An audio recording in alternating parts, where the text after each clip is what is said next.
Hello everyone. Today, let's continue with the story of episode 167. After being dragged into the North Sea together with Tang Valley, Yifan discovered that this place was an absolute land of death. There was no life, no light, only endless darkness, freezing cold, and footsteps echoing through the void. It was a terrifying prison created in ancient times to exile the most dangerous beings. While exploring the area, Yifan found countless saint skeletons whose divine essence had completely faded away.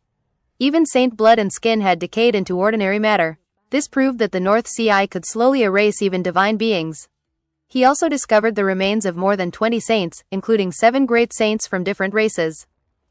At that moment, he understood that this place truly was a prison for saints, a place from which escape was nearly impossible. The entire North Sea was only about 200 miles wide, surrounded by chaotic energy that nobody could cross. Yifan's life force and spiritual energy were constantly drained away, and only near the Fusang Undying Divine Tree could he avoid losing vitality. However, the stone coffin of the Sun Saint Emperor blocked his path, preventing him from approaching the Divine Tree. With no other choice, Yifan entered closed-door cultivation. Using the Fusang branch he had obtained earlier, he absorbed the origin power of the Sun Divine Force while studying the 9 imperial characters left behind by the Sun Saint Emperor's divine thought. During the first 7 months alone, he triggered a terrifying heavenly tribulation, but managed to survive it safely. Over the next 4 years trapped in darkness, Yifan immersed himself completely in enlightenment. He absorbed all the power contained in the divine branch, repeatedly crossed tribulations, and continuously broke through from the first minor realm of the second immortal platform all the way to the 8th minor realm. At the same time, he attempted to merge the powers of Taiyin and Taiyang through the Taiji Dao, despite knowing that almost nobody in history had succeeded. During this period, he also deeply studied the 8 Forbidden Realms. 8 different times, he briefly touched a mysterious state beyond the 8 Forbidden, a realm similar to the legendary, Divine Forbidden, something only supreme beings could reach.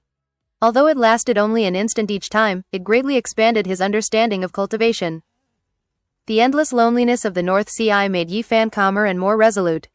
He contemplated the terrifying, immortal 3/Dao barrier that had trapped countless holy lords and ancient experts for thousands of years. Yet for him, advancing from the first to the 8th minor realm happened so naturally that even he admitted his own talent was frightening. Finally, after more than 4 years of research, Yifan uncovered the secret of the 9 imperial characters. By arranging them into different combinations and carving them into the void, the entire North Sea began to tremble. The Fusang Divine Tree released dazzling golden light, while the stone coffin emitted a strange aura. A crack finally appeared within the prison. Seizing the opportunity, Yifan immediately used the secret art of Xing, transforming into a golden bolt of lightning and escaping toward the sea surface. He successfully escaped the deadly prison that even saints could barely survive. News quickly spread that Yifan might have returned after 4 years of disappearance. By now, the Purple Star Ancient Domain had changed greatly. Yi Qingwu had entered the 8th Forbidden Realm, Lu Ya had become far more powerful, and rising geniuses such as Taoist Songke and the Taiyin Divine Sun were rapidly making names for themselves. The entire Purple Star Ancient Domain had entered a far more chaotic era of competition. After returning to the outside world, Yifan soon learned shocking news. The Sun Divine Sect, the oldest human inheritance and descendants of the Sun Saint Emperor, had been completely destroyed. The main culprit was the Golden Crow clan. After suffering humiliation at Tang Valley, they sought revenge and also wanted to obtain the Sun Ancient Scripture. Believing the scripture still remained within the descendants of the Sun Divine Sect, they slaughtered the entire lineage and erased one of humanity's greatest ancient inheritances. Even more tragic, the final bloodline of the Sun Saint Emperor was reduced to a single child. Rumors claimed that an old servant had escaped with the child across the North Sea. Upon hearing this, Yifan became furious. Remembering the kindness shown to him at Tang Valley, he decided he could not stand by and watch the final descendant of a human emperor be exterminated. During his search, Yifan encountered multiple Golden Crow experts hunting throughout the North Sea. When they recognized him as the man who once killed the 9th Golden Crow Prince and survived the North Sea, they were horrified. Yifan merely let out a roar and directly shattered more than 10 Golden Crow experts into dust. From the memories of the sole survivor, he learned that several Golden Crow princes and elders were personally hunting the child. Not long after, Yifan encountered another Golden Crow group led by a great elder. The enemy attacked with Sunfire Essence using an ancient mirror, but Yifan had become vastly stronger.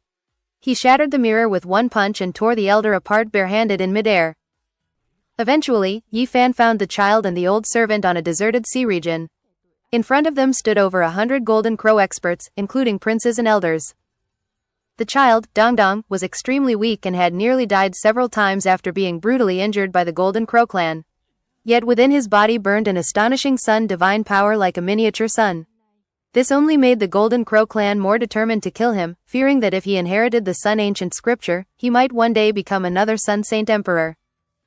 At this point, the old servant Zhangbo was already on the verge of death, his entire body shattered. Dongdong clung to him crying desperately, because Zhangbo was the only family he had left. Then the 8th Golden Crow Prince stepped forward and demanded the Sun ancient scripture from the child. Witnessing this scene, Yi Fan's rage exploded. Descending from the sky, he unleashed a devastating punch that instantly exploded the 8th Prince's body on the spot. After appearing to save the final bloodline of the Sun Saint Emperor, Yi Fan displayed overwhelming dominance. With a single punch, he destroyed the 8th Prince's body, then crushed his primordial spirit completely, leaving him utterly annihilated. Everyone was shocked because the 8th Prince was a powerful expert capable of killing great powers, yet Yi Fan erased him as easily as crushing an insect. Standing alone against the entire Golden Crow clan, Yi Fan coldly questioned them. When your clan destroyed the Sun Divine Sect and hunted down the final descendant of the human emperor, did you ever think about the fury of others?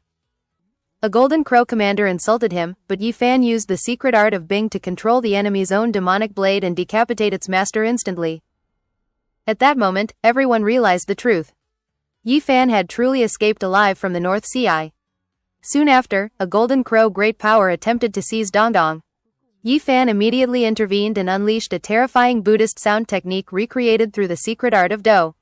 His roar resembled the birth of heaven and earth itself, instantly crushing over 20 Golden Crow experts while heavily injuring a great power. Meanwhile, Dongdong cried desperately while holding the dying Zhangbo.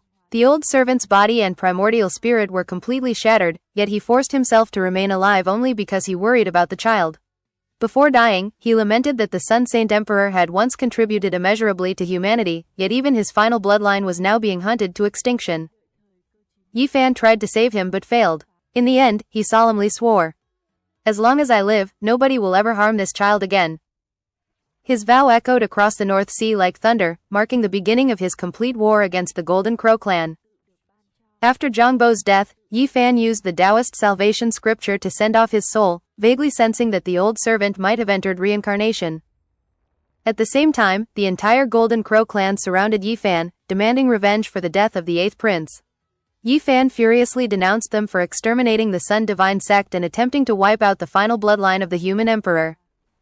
A terrifying expert named Zan Yi stepped forward. This elder had lived for over 2,800 years and had even touched the legendary 7 Forbidden Realm. A fierce battle erupted.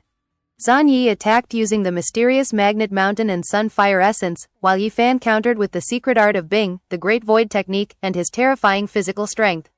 Eventually, Yi Fan seized the mysterious Magnet Mountain itself and used it against Zan Yi, severely injuring him before finally killing him outright. The Golden Crow clan was horrified. Afterward, more than 100 Golden Crow experts formed an ancient killing formation to trap Yi Fan. Yet he remained calm, even carrying Dongdong with him, intending to teach the child how to grow strong. Then Yi Fan drew the 10,000 wounds bow and began firing divine arrows. One arrow killed the 4th Golden Crow Prince. The second killed the 5th Prince. The third relentlessly chased down and exploded the 3rd Prince even after he initially escaped. Each arrow contained Yi Fan's will and Tao power, pursuing the target until death. The deaths of 3 more princes drove the Golden Crow clan completely insane. They burned the entire ancient killing formation in a desperate attempt to kill Yi Fan. Meanwhile, Dongdong still mourned Zhangbo, while Yi Fan resolved to slaughter every enemy standing before him. The final battle between Yi Fan and the Golden Crow clan became unimaginably brutal. Yi Fan continued pursuing the 7th Golden Crow Prince with a divine arrow. Even after transforming into a giant golden crow and fleeing hundreds of miles away, he was still pierced through the head and killed instantly. In a single day, Yi Fan killed 5 Golden Crow princes. The 3rd, 4th, 5th, 7th, and 8th princes. Their deaths became the greatest humiliation in the history of the Golden Crow clan, while Yi Fan's reputation exploded across the world as the man who shot down golden crows with divine arrows.